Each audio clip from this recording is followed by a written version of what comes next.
की वीडियो में हम बात करने वाले हैं नंबर सिस्टम के पहले टॉपिक इकाई के अंक के बारे में। इकाई का अंक क्या होता है इस वीडियो में इस बारे में समझेंगे और उससे रिलेटेड जितने भी सवाल है, जैसे यहाँ पर गुणा में इकाई का अंक कैसे निकालते हैं, जोड़ में इकाई का अंक कैसे निकालते हैं, घटा में इकाई का अंक कैसे निकालते हैं, फैक्टोरियल में इकाई का अंक कैसे निकालते हैं और घात जब हो तो इकाई का अंक कैसे निकालते हैं, इस वीडियो में ये समझेंगे।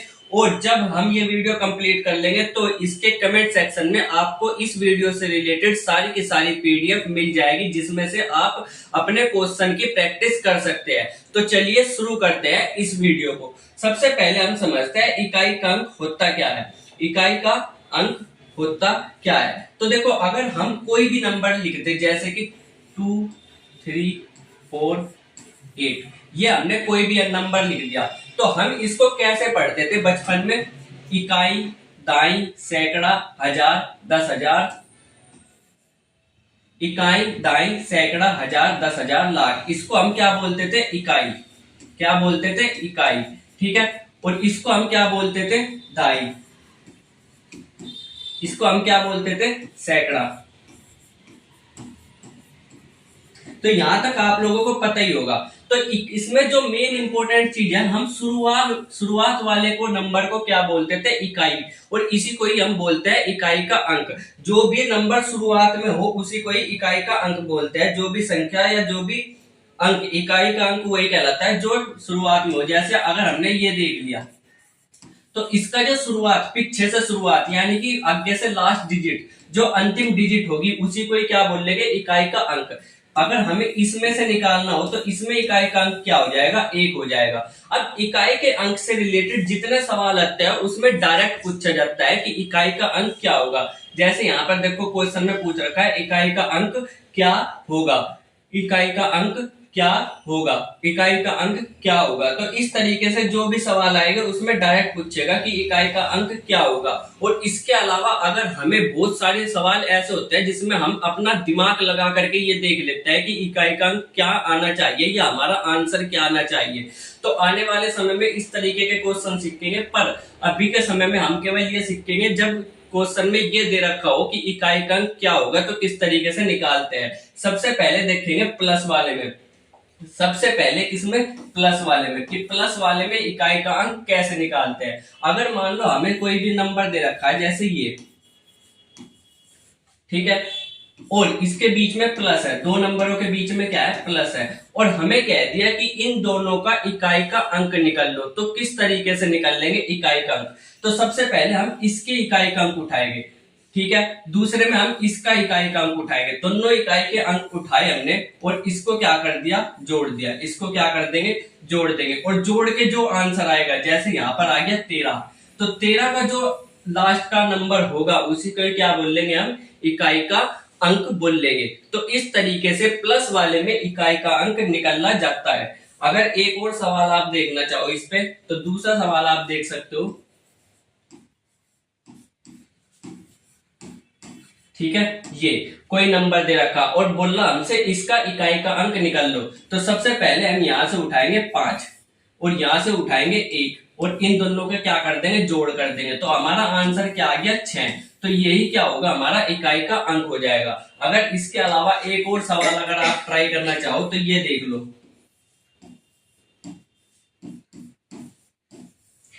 अब आपसे पूछा कि इसका इकाई का अंक क्या होगा, तो यहां से उठाएंगे 5 और यहां से उठाएंगे 8 और इन दोनों को क्या बीच में क्या है? जोड़ है, तो जोड़ कर देंगे। ठीक है, क्या आ जाएगा? 13। और 13 का जो इकाई का अंक है वही हमारा क्या हो जाएगा? आंसर हो जाएगा। इस तरीके से प्लस वाले में इकाई का अंक निकालते हैं। अब देखो इसके बाद ये प्लस वाले के बाद माइनस में कैसे निकालते हैं इकाई का अंक। ये हो गया माइनस में। तो माइनस में अगर हमारे साथ दो कोई संख्या दे रखी जैसे 285 माइनस 281, तो इसमें हमें क्या निकालना है? इकाई का अंक निकालना है। तो कैसे निकाल लेंगे इकाई का अंक? इसमें निकालना तो 5, यहां से 1 और इसके बीच में क्या है? माइनस है। तो यहाँ पर हम क्या लिख देंगे? 5 में से 1 गया, कितना बचेगा? 4। और यही क्या होगा? हमारा इकाई का अंक हो जाएगा। अगर इसके बाद हम देखें एक और क्वेश्चन इस तरीके से, अगर एक क्वेश्चन और देख ले 281 माइनस 185, 5। तो इसमें क्या निकालना है, हमें इकाई का अंक निकालना है, इसमें हमें इकाई का अंक निकालना है। तो यहाँ पर देखो एक में से क्या घटाएंगे, हम 5 घटाएंगे और इसको लिख देंगे, क्या लिख देंगे, 4। और जैसे ही आपने इसको 4 लिखा, आपका आंसर क्या हो जाएगा, गलत हो जाएगा। आपका आंसर क्या हो जाएगा, गलत हो जाएगा। क्यों? क्योंकि हमें पता है कि हम अगले वाले में से हमेशा पिछले वाले को घटाते हैं, और एक क्या है, छोटा है, यानी कि हम एक में से 5 कभी भी नहीं घटा सकते। और अगर आपने 5 में से एक घटा करके 4 लिख दिया, तो आपका आंसर क्या हो जाएगा, गलत हो जाएगा। तो आपको ऐसी स्थिति में क्या करना है, जब एक में से 5 ना घट पाए तो क्या करना है, वो देखो। देखो हमें पता है कि अगर हमें कोई भी नंबर में से घटाना है, जैसे 2 8 1 में से हम 1 8 5 घटाते हैं, ठीक है, ऐसे घटाते हैं। किसमें से, 2 8 1 में से 1 8 5 घटाते हैं। जब हम अगले ऊपर वाले में से नीचे वाले को ना घटा पाए, तो हम अगले वाले में से क्या कर लेते हैं, एक हासिल ले लेते हैं और इसको क्या बना देते हैं, 11 बना देते हैं। और फिर 11 बना करके इसमें से इसको क्या कर देते हैं, घटा देते हैं। यही तरीका हम बचपन में सीखे थे, पहली और दूसरी क्लास में। तो यहाँ पर हम क्या करते हैं, जब हम इसमें से इसको ना घटा पाए, तो हम अगले वाले में से एक हासिल ले लेते हैं। इसी तरीके से हम यहाँ भी सेम सिचुएशन करेंगे। जब हम इसमें से इसको ना घटा पाए, तो हम इसमें एक हासिल जो अपनी तरफ से ले लेंगे, यानी कि एक की जगह अब हम किस में से घटाएंगे, 11 में से घटाएंगे। और जब हम 11 में से घटाएंगे, तो हमारा 11 में से 5 घट करके कितना आंसर आएगा, 6। और यही क्या होगा, सही आंसर होगा। तो आपको घटाने वाले तरीके में समझ में आ गया होगा कि किस तरीके से घटाते हैं। जैसे कि एक और सवाल आप ट्राई करके देखो, और इसका आंसर क्या लिखना, आप कमेंट सेक्शन में लिखना इन दोनों का आंसर, ठीक है।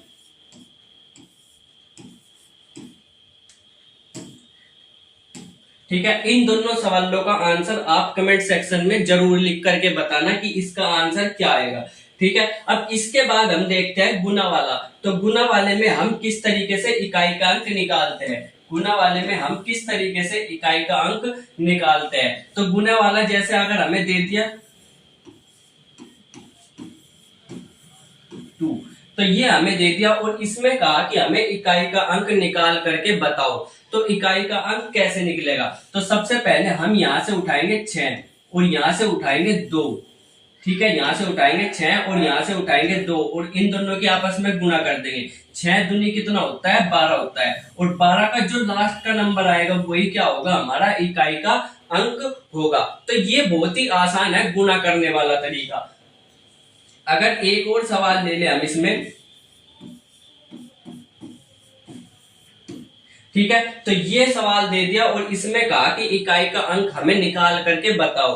तो सिंपली क्या करेंगे, यहां से भी क्या उठाएंगे, सबसे लास्ट का नंबर उठाएंगे, यहां से भी क्या उठाएंगे, सबसे लास्ट का नंबर उठाएंगे और इन दोनों की क्या कर देंगे, गुणा कर देंगे। और गुणा करते ही जो हमारा आंसर आ जाएगा वो 6 आ जाएगा और इकाई का अंक भी हमारा क्या हो जाएगा, 6 हो जाएगा। अब इस तरीके के जो सवाल है वो आसानी से आप बना सकते हो, तो ट्राई करो इसमें, ठीक है। तो हमारा जो पहला सवाल क्या रखा है, क्या क्या रखा है, 2 3 7 गुना 4 3 8। तो ये क्या रखा है, 2 3 7 गुना 4 3 8। इसका इकाई का अंक निकालना है। इकाई का अंक निकालने के लिए हम क्या करेंगे, 7 गुना 8।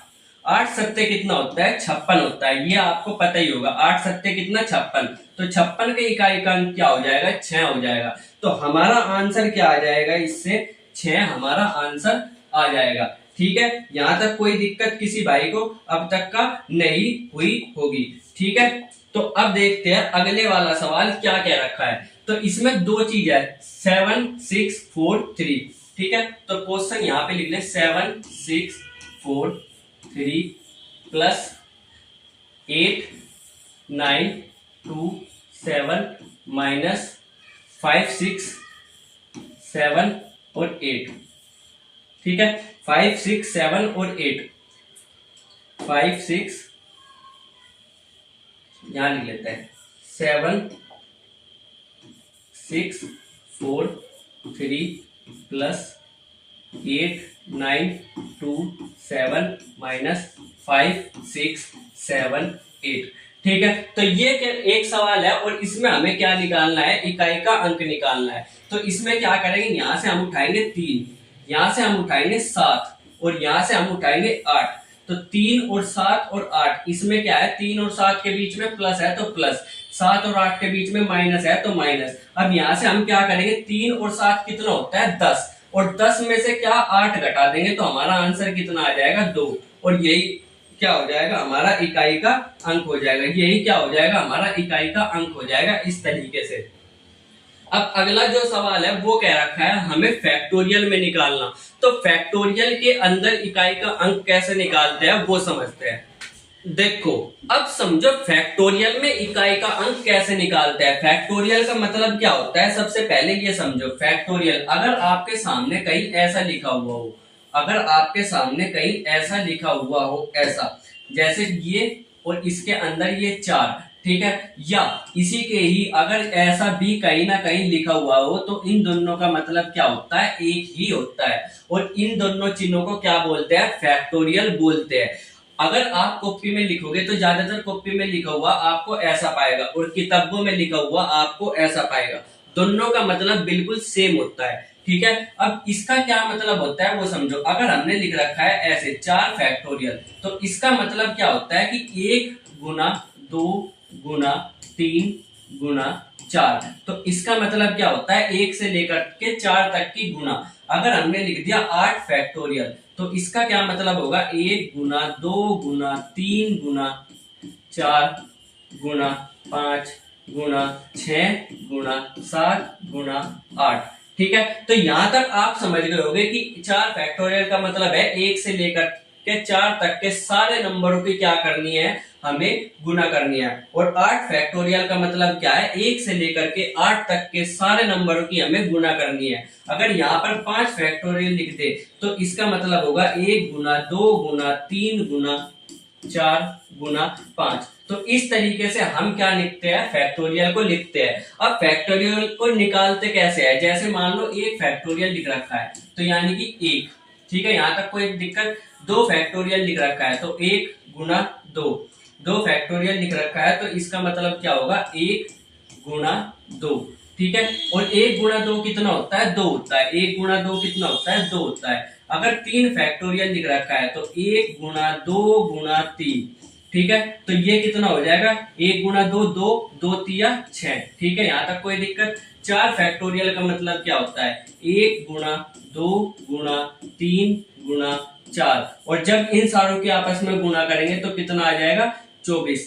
5 फैक्टोरियल का मतलब क्या होता है, 1 गुना 2 गुना 3 गुना 4 गुना 5, और इन सब की आपस में गुना करेंगे तो आ जाएगा 120। यहां तक का आपको फैक्टोरियल में 1 से लेके 5 तक के फैक्टोरियल के मान मुझबन्नी याद होने चाहिए जुबान से। अगर कोई भी आपसे पूछे 5 फैक्टोरियल का मान कितना है तो आप डायरेक्ट बोल दोगे 120।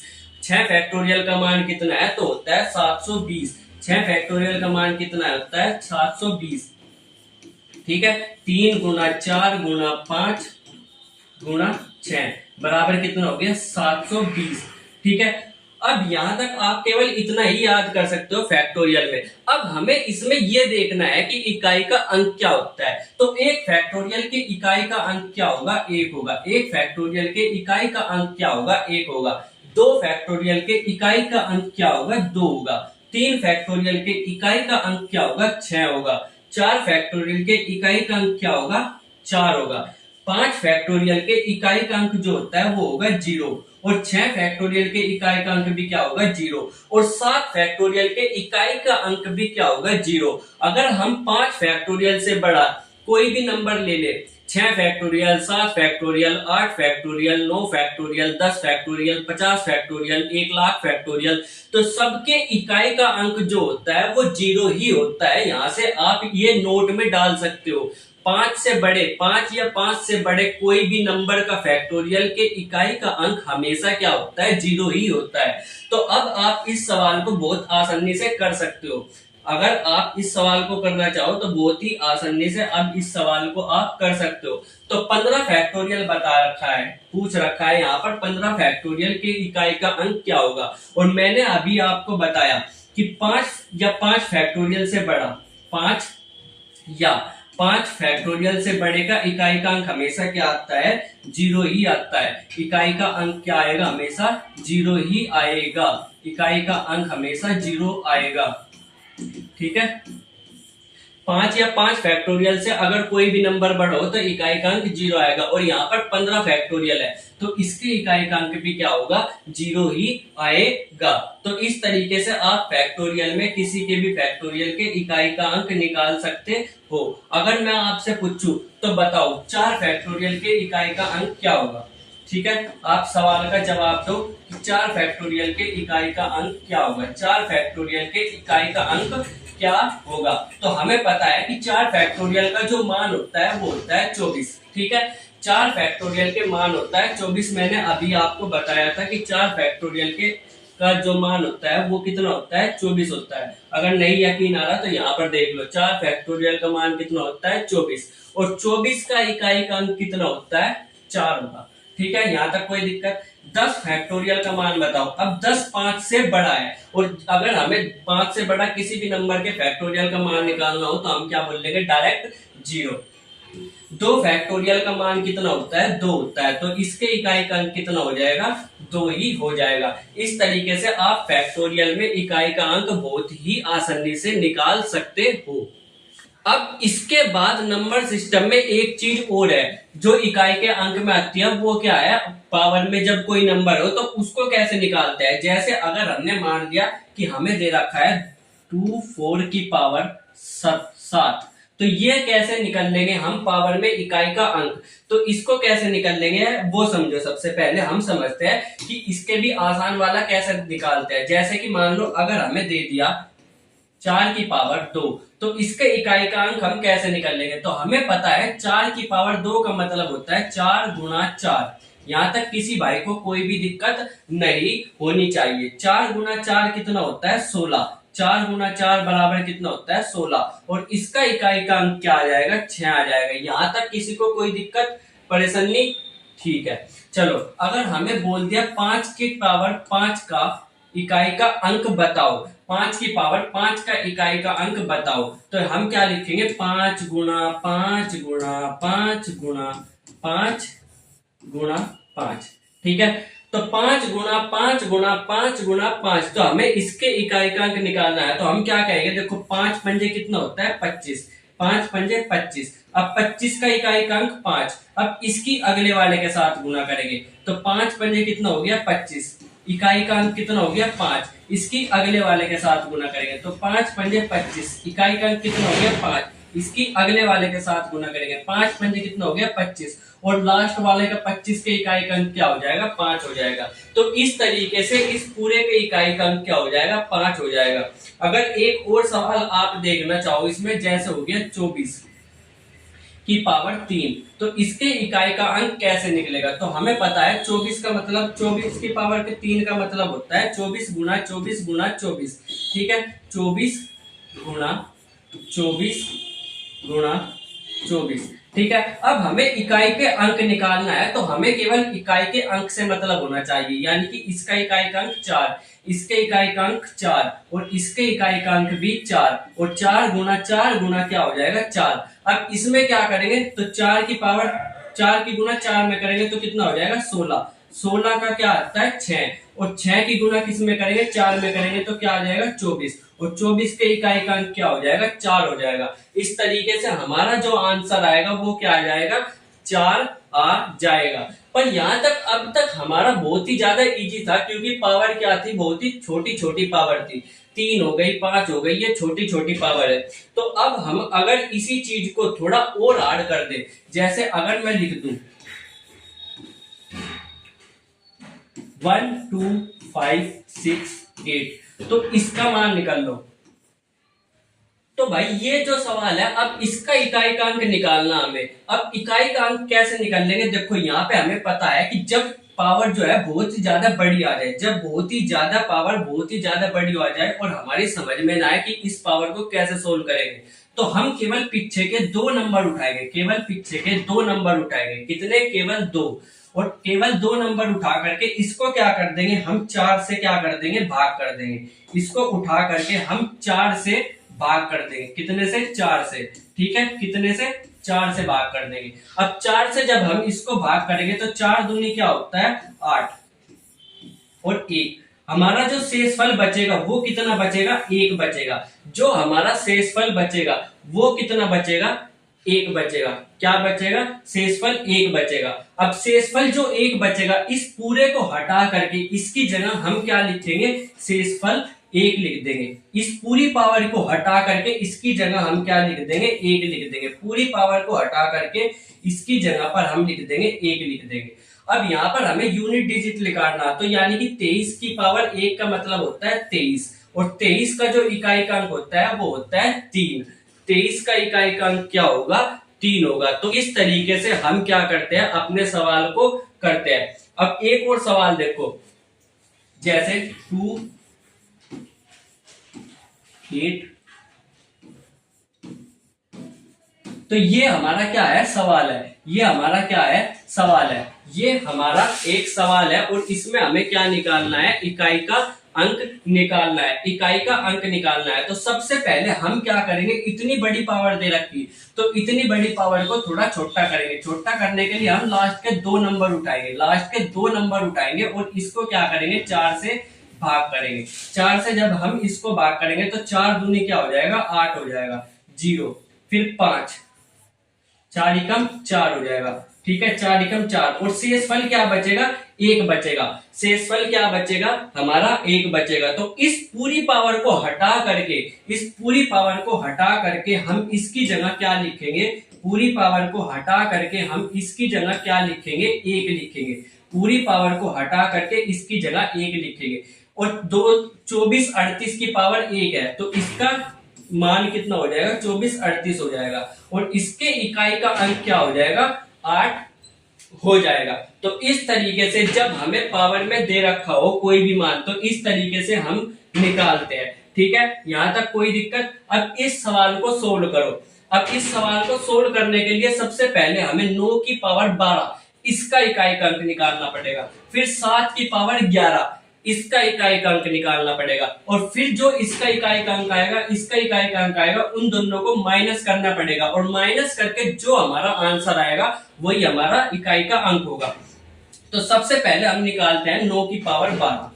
ठीक है, 9 की पावर 12, 9 की पावर 12, ठीक है, माइनस 7 की पावर 11। अब जब हम 9 की पावर 12 को भाग करेंगे, 9 की पावर 12 को भाग करेंगे किससे? 4 से। ठीक है, 9 की पावर 12 को भाग करेंगे 4 से, 12 को भाग करेंगे 4 से, तो ये 3 बार पूरा पूरा भाग हो जाएगा, पूरा पूरा भाग हो जाएगा। और हमारा जो शेषफल है वो कितना आ जाएगा? 0 आ जाएगा। अब ध्यान रखने वाली बात ये है, देखो यहाँ पर अगर शेषफल 1 आए, शेषफल 1 आए, तो हम उसकी जगह यहाँ पर क्या रखेंगे? 1 ही रखेंगे, पावर में 1। 2 आए तो उसकी जगह पर हम क्या रखेंगे? 2 रखेंगे।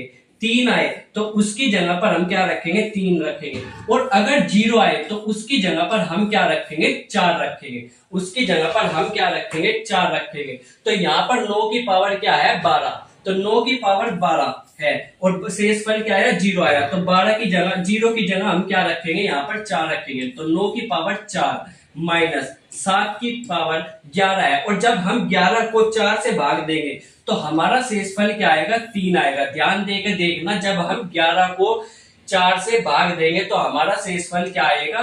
3 आएगा। तो इसकी जगह हम क्या रख देंगे? 3 रख देंगे। तो अब क्या करेंगे? 9 गुणा 9, 9 गुणा 9 गुणा 9 गुणा 9, यहां तक कोई दिक्कत?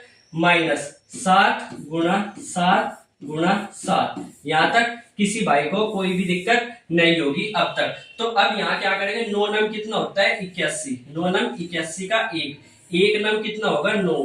फिर 9 की क्या करेंगे? 9 में गुना करेंगे तो क्या आ जाएगा? 81। तो 81 का हम क्या लिख लेंगे? 1 लिख लेंगे। 81 का हम क्या लिख लेंगे? 1 लिख लेंगे। 7 सत्ते कितना होता है? 49। 49 का 9, 9 की गुणा 7 में करेंगे तो 63, 63 का 3, कितना 63 का 3। अब इसमें से क्या है, इन दोनों के बीच में माइनस है। जब हम यहाँ पर मैंने बताया था अभी, जब एक में से हम 3 ना घटा पाए तो उसकी जगह हम क्या कर देते हैं, एक क्या लगा देते हैं, एक डंडा अपनी तरफ से लगा देते हैं। अब हमें क्या करना है, 11 में से 3 घटाना है। 11 में से 3 घटाएंगे तो हमारा आंसर क्या आ जाएगा, 8 आ जाएगा। इस तरीके से इसका इकाई का जो अंक होगा वो क्या होगा, 8 होगा। ठीक है, समझ गए। बढ़ते हैं अगले क्वेश्चन की तरफ। अब अगला सवाल जो है वो क्या है, 24 7 की पावर 3, 24 7 की घात कितनी है, 3। अब इसको निकालना है तो सिंपल है कि 247 गुणा 247 गुणा 247। अब इसमें से हम क्या कर सकते हैं, 7, इसका यूनिट डिजिट, फिर इसका भी 7, फिर इसका इकाई का अंक क्या हो गया, 7 हो गया। अब 7 गुणा 7 कितना होता है, 7 सत्ते 49, 7 सत्ते 49, और 9 सत्ते कितना होता है, 63, और 63 के इकाई का अंक क्या हो जाएगा, 3। तो हमारा आंसर क्या हो जाएगा, 3 आंसर हो जाएगा। इस तरीके से ये सवाल जो है बहुत ही आसान सवाल और बहुत ही प्यारा सवाल था। अब देखो इसके बाद क्या है, अगला सवाल ये है, क्या दे रखा है, 8 फैक्टोरियल। क्या दे रखा है, 8 फैक्टोरियल गुना 13 का घात 2। तो हमें पता है कि 5 से बड़ा या 5 से बड़ा कोई भी फैक्टोरियल हो, उसका आंसर हमेशा क्या होता है, 0 होता है। इकाई का अंक हमेशा क्या होता है, 0 होता है। तो इसकी इकाई का अंक क्या हो जाएगा, 0 गुणा, अब 3 और गुणा 3। तो यहां तक आप ये 3 गुणा 3 क्यों लिखा है, ये समझ गए होगे। ऐसे 13 गुणा 13, तो 13 का क्या 3 उठाया, ये यहां पर रखा, 13 का 3 उठाया, ये यहां पर रखा। अब 0 की गुणा किसी के भी साथ हो, 0 की गुणा किसी के भी साथ हो, हमेशा आंसर क्या आता है, 0 ही आता है। 0 की गुणा किसी के भी साथ हो, हमेशा आंसर क्या आएगा, 0 आएगा। अब 0 की गुणा 3 में हुई तो 0 आया, फिर इस 0 की गुणा 3 में हुई तो फिर से क्या आएगा, 0 आएगा। तो हमारा इकाई का अंक भी क्या हो जाएगा, 0 हो जाएगा। और इस तरीके से आखिरी सवाल भी आपका हो गया। अब जो भी आपको इससे रिलेटेड जितने भी सवाल है वो सारे के सारे ये रहे, इसको आप लोग कमेंट सेक्शन में से निकाल लेना, पीडीएफ को डाउनलोड कर लेना और वहां से इनको सोल्व कर लेना। इसी में ही आपके आंसर के ये भी लिखे हुए हैं कि कौन सा आंसर होगा। मिलेंगे अगली वीडियो में, तब तक के लिए बाय बाय।